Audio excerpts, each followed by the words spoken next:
কুড়িগ্রামের বিস্তীর্ণ অঞ্চল জুড়ে সরিষার আবাদ করেছেন স্থানীয় চাষিরা। ছোট বড় সড়কের দুপাশে হলুদের সমারোহ।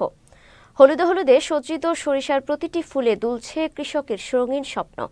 কম সময় ও অল্প খরচে অধিক লাভ হওয়ায় পতিত জমিতে সরিষা চাষে ঝুঁকছেন স্থানীয় কৃষকরা। এমন চোখ জুড়ানো দৃশ্য দেখতে ভিড় করছেন আশেপাশের মানুষ। তারা কেউ ছবি তুলছেন কিংবা ভিডিও ধারণ করছেন কেউ কেউ। কুড়িগ্রাম জেলা কৃষি সম্প্রসারণ অধিদপ্তর জানিয়েছে, এবছর জেলায় 25,675 হেক্টর জমিতে সরিষার চাষ হয়েছে। ভালো ফলনের জন্য কৃষকদের প্রয়োজনীয় পরামর্শ দিচ্ছেন তারা। বন্ধু বান্ধব মিলে সরিষার ফুল দেখতে এসেছি। অপূর্ব সুন্দর সরিষার ফুল ফুটেছে হলুদ রঙের, খুব ভালো লাগলো। সরিষা ফুল দেখতে অনেক সুন্দর।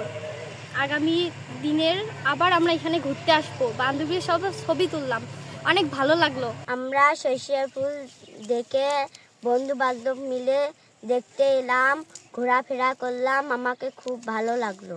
বান্ধবীরা মিলে সবাই বেড়াইতে আসলাম, আবারও আসবো। আমরা এখানে আসলে আমাদের মন ভালো হয়। প্রকৃতিময় এই বাংলায় এক এক ঋতু এক এক রকমের রূপ নিয়ে হাজির হয়।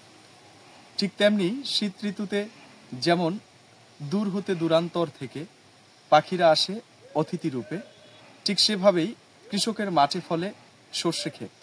সর্ষে ক্ষেতের হলদে ফুল আর অন্যরকম একটি ঘ্রাণ দর্শনার্থী এবং কৃষকদের মন ভরিয়ে দেয়। ঠিক সেরকম করে এবারেও ফুলবাড়ী উপজেলায় বিভিন্ন এলাকায় কৃষকদের হাতে ফলেছে অসংখ্য সর্ষে ক্ষেত।